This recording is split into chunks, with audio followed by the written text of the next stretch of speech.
BNP নেতাকর্মীদের উপর হামলা চালিয়েছে কার্যত নিষিদ্ধ আওয়ামী লীগ। এক পর্যায়ে জয় বাংলা স্লোগান দিয়ে দেশীয় অস্ত্র দিয়ে বিএনপি নেতাকর্মীদের উপর হামলা চালিয়ে বেশ কয়েকজনের মোটরসাইকেল ভাঙচুর করা হয়। আনোয়ার হোসেন মঞ্জু বলতেছেন যে এখন মনে হয় একটা শেষ খেলা হবে, দ্বন্দ্ব এখন অনিবার্য। তিনি কিসের ইঙ্গিত দিলেন? বাংলাদেশের উপর একের পর এক বিধিনিষেধ আরোপ করেই যাচ্ছে ভারত। বিধিনিষেধ এমন জিনিসের উপর করছে যেটাতে বাংলাদেশ খুবই ক্ষতিগ্রস্ত হওয়ার মতো বিধিনিষেধ। ভারত বাংলাদেশকে বাণিজ্যিকভাবে চেপে ধরবে, অর্থনৈতিকভাবে চেপে ধরবে, বাংলাদেশের অর্থনীতির যে মেরুদণ্ড সেটা ভেঙে দেবে এবং সেই দিকে আগাচ্ছে ভারত এবং সেটা মোটামুটি কার্যকর করে ফেলেছে। বাংলাদেশের অর্থনৈতিক অবস্থা বর্তমানে খুবই জঘন্য, আমদানি রপ্তানি সবকিছু মিলে একটা বেগতিক অবস্থা, অর্থনীতির একটা নাজুক অবস্থা, যে কোনো সময় অর্থনীতি কলাপস করতে পারে। নির্বাচন আগামী ফেব্রুয়ারিতে হবে না বা হতে দেওয়া হবে না। আর যদি ফেব্রুয়ারিতে নির্বাচন হতেই হয়, ডক্টর মোহাম্মদ ইউনূসকে আমার মনে হয় যে অনেকটা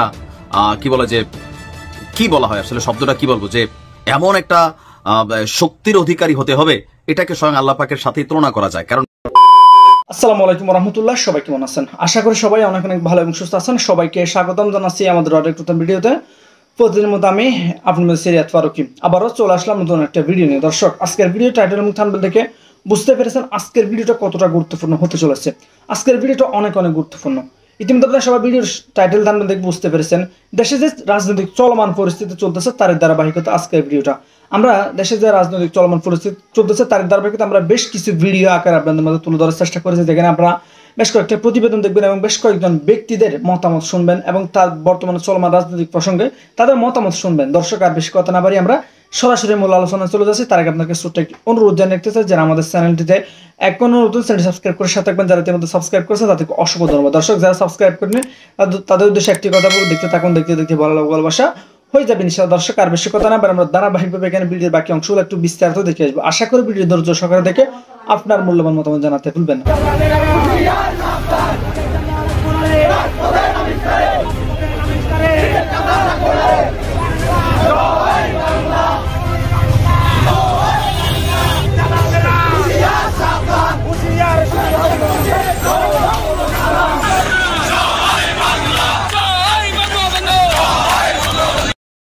মাদারীপুরের শিবচরের লিফলেট বিতরণের সময় বিএনপি নেতাকর্মীদের উপর হামলা চালিয়েছে কার্যত নিষিদ্ধ আওয়ামী লীগ।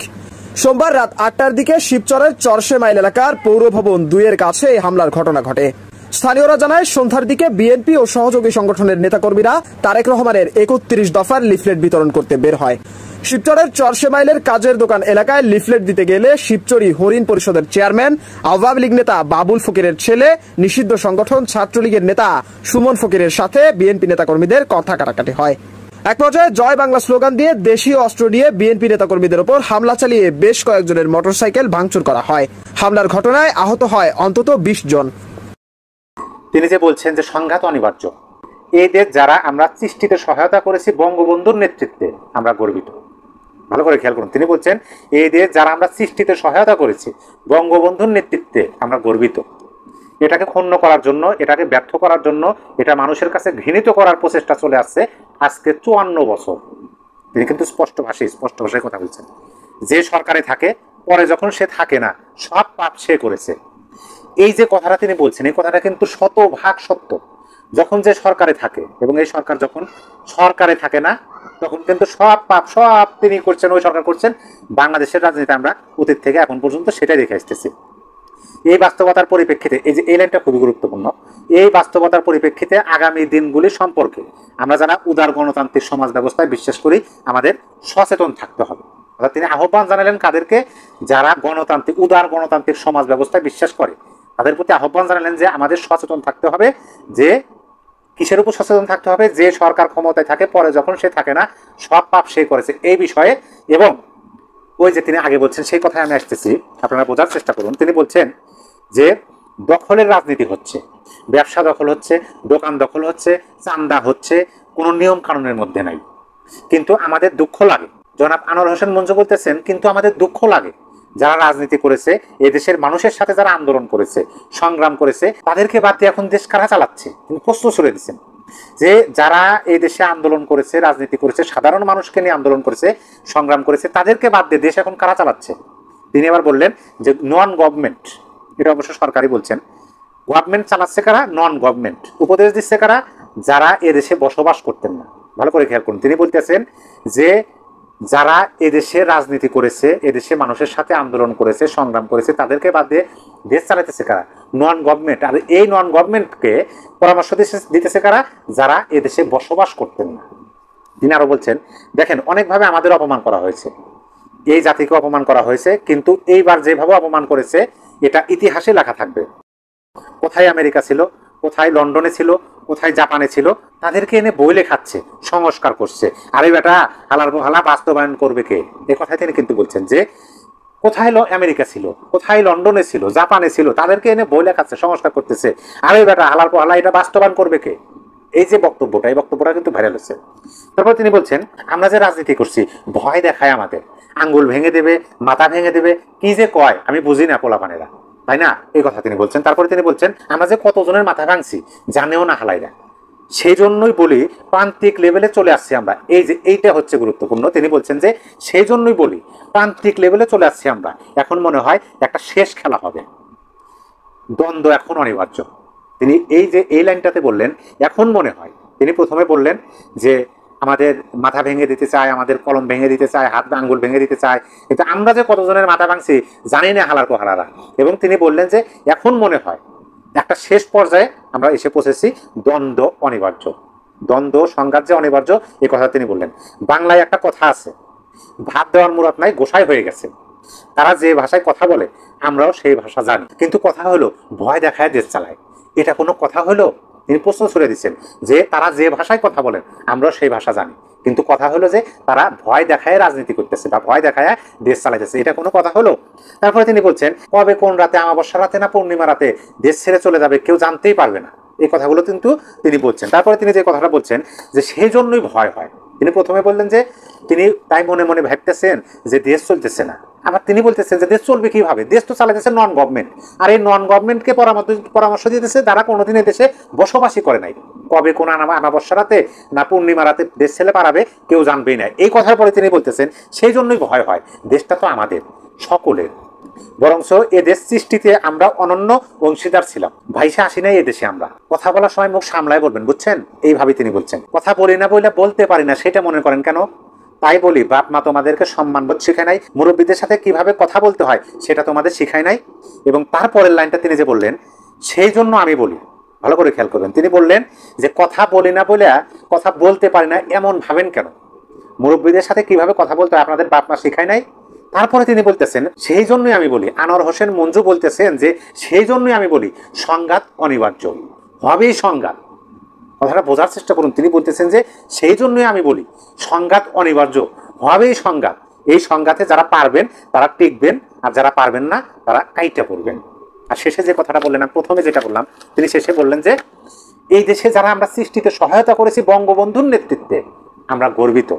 এটাকে ক্ষুণ্ণ করার জন্য, এটাকে ব্যর্থ করার জন্য, এটা মানুষের কাছে ঘৃণিত করার যে প্রচেষ্টা চলে আসছে আজ 54 বছর। যে সরকার থাকে পরে যখন সে থাকে না, সব পাপ সে করেছে। এই বাস্তবতার পরিপ্রেক্ষিতে আগামী দিনগুলি সম্পর্কে আমরা যারা উদার গণতান্ত্রিক সমাজ ব্যবস্থায় বিশ্বাস করি আমাদেরকে সচেতন থাকতে হবে। সম্মানিত দর্শক, আপনাদের বিবেক বুদ্ধি এবং যুক্তি আছে, আপনাদের বিবেক বুদ্ধি এবং যুক্তি দিয়ে যে সম্পূর্ণ বিস্তারিত তার কথার সারসংক্ষেপ আপনাদের সামনে তুলে ধরলাম। তিনি যে কথাটা বলছেন যে তাই আমি বলি সংঘাত অনিবার্য, এই সংঘাত হবেই, তিনি কিসের ইঙ্গিত দিলেন?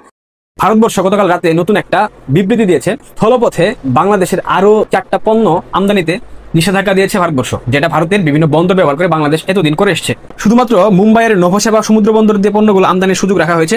সোমবার ভারতের বৈদেশিক বাণিজ্য অধিদপ্তরের এক বিজ্ঞপ্তিতে এই নতুন নিষেধাজ্ঞার কথা জানানো হয়। নতুন নিষেধাজ্ঞার আওতায় আসা পণ্যগুলো হচ্ছে পাটের বস্তা ও ব্যাগ, পাটের তৈরি ব্লিচড ও আনব্লিচড বুনা কাপড়, পাটের সুতা কর্ডেজ দড়ি, পাটের সুতা কর্ডেজ দড়ি এবং তার গতকাল থেকে এই সিদ্ধান্ত কার্যকর করা হয়েছে, বাস্তবায়ন করা হবে খুব শীঘ্রই, আপনারা দেখতে পারবেন। এটা একটা সাইন। আমি গত কয়েক মাস পূর্বে একটা ভিডিওতে বলেছিলাম ভারত বাংলাদেশকে বাণিজ্যিকভাবে চেপে ধরবে, অর্থনৈতিকভাবে চেপে ধরবে, বাংলাদেশের অর্থনীতির যে মেরুদণ্ড সেটা ভেঙে দেবে এবং সেই দিকে আগাচ্ছে ভারত, এবং সেটা মোটামুটি কার্যকর করে ফেলেছে। বাংলাদেশের অর্থনৈতিক অবস্থা বর্তমানে খুবই জঘন্য, আমদানি রপ্তানি সবকিছু মিলে একটা বেগতিক অবস্থা, অর্থনীতির একটা নাজুক অবস্থা, যে কোনো সময় অর্থনীতি কলাপস করতে পারে। এই জায়গায় নতুন করে এই 4টা পণ্যের উপর আমদানি নিষেধাজ্ঞা দিয়ে আরো বিশাল প্রেসারে ফেলে দিল বাংলাদেশের অর্থনীতিকে। এখানে বিশেষ কারণ রয়েছে। গত কয়েক সপ্তাহ পূর্বে পাকিস্তানের একজন সেনা অফিসার আহমেদ শরীফ, সে বলেছিল তারা ভারতকে অপারেশন সিন্দুরের প্রতিবাদ স্বরূপ পূর্ব দিক থেকে অর্থাৎ পূর্ব ফ্রন্ট থেকে হামলা করতে চায়।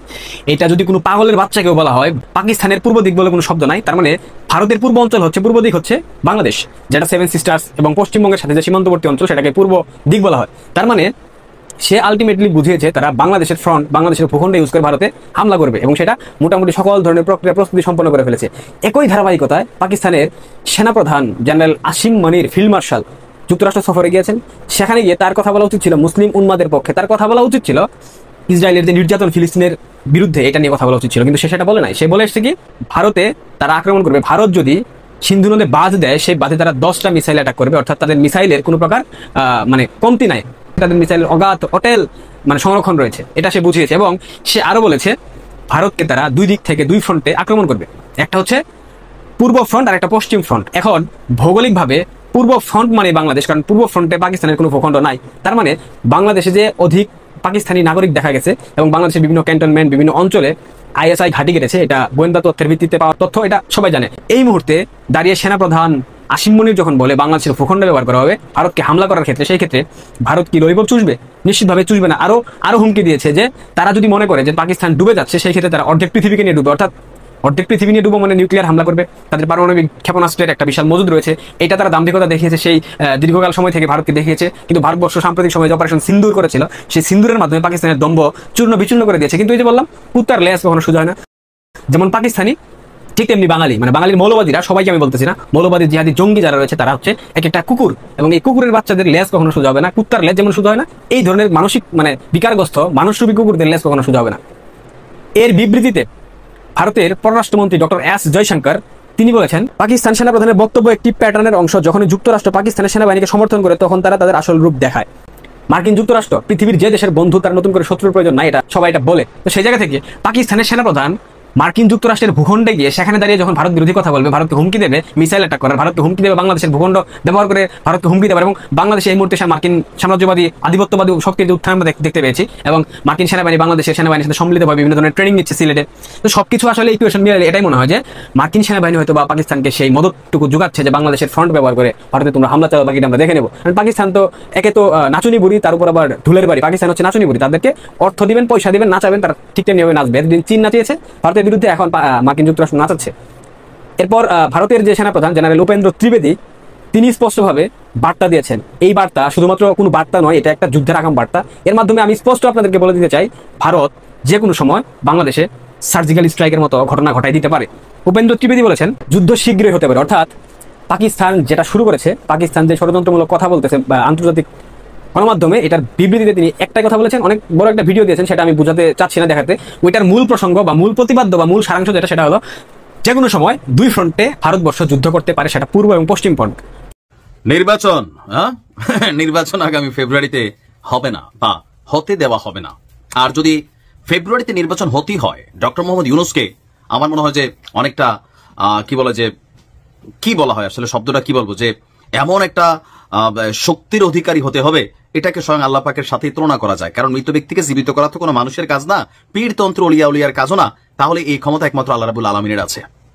আগামী ফেব্রুয়ারিতে নির্বাচন হবে কিনা এ নিয়ে আমরা যখন আশঙ্কা করছি, তখন আজকে প্রকাশ্যে বিএনপির এনি সাহেবের সামনেই একটা প্রোগ্রামে এনসিপির নাগরিক পার্টির, আমাদের জাতীয় যে নাগরিক পার্টি আছে, তাদের যিনি একজন মুখ্য সমন্বয়ক নাসিরউদ্দিন পাটোয়ারি জ্বালাময়ী বক্তব্য দিয়েছেন।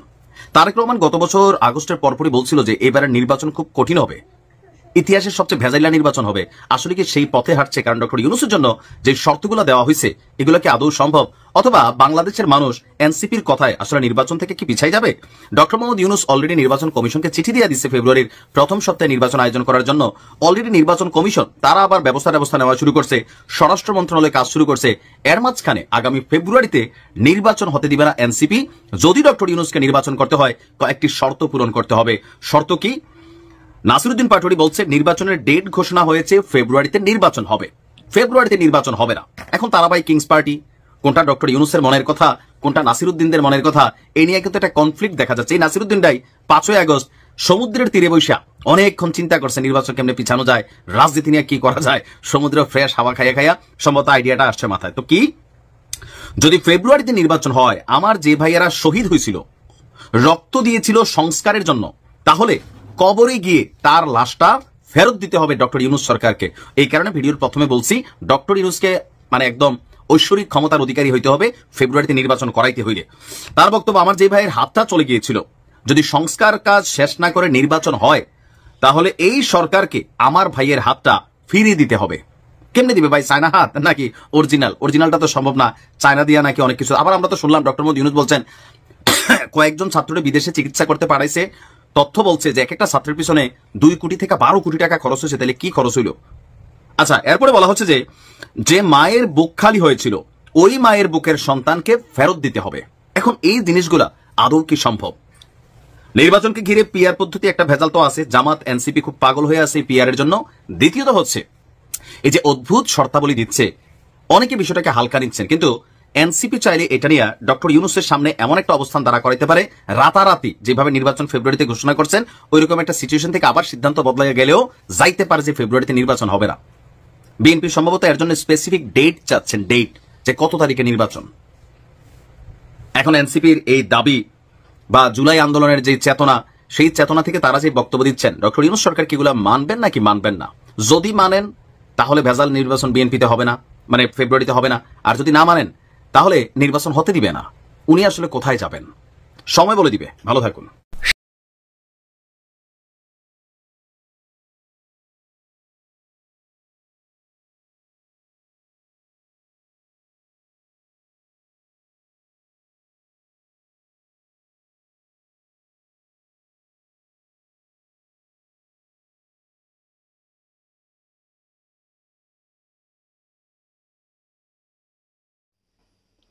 তো প্রিয় দর্শক, বিষয়টা আপনার মূল্যবান মতামত অবশ্যই কমেন্ট করে জানাবেন। আজকের ভিডিওটা কে কোথা থেকে দেখছেন এবং আজকের ভিডিওর সম্পর্কে আপনার মূল্যবান মতামত একটা লাইন অবশ্যই দ্রুত কমেন্টে জানিয়ে ফেলুন। ধন্যবাদ সবাইকে এতক্ষণ সাথে থাকার জন্য। দেখাবো না কোনো ভিডিওতে, ততক্ষণ পর্যন্ত আমাদের চ্যানেলের সাথে থাকুন, ভালো থাকুন, সুস্থ থাকুন। আল্লাহ হাফেজ।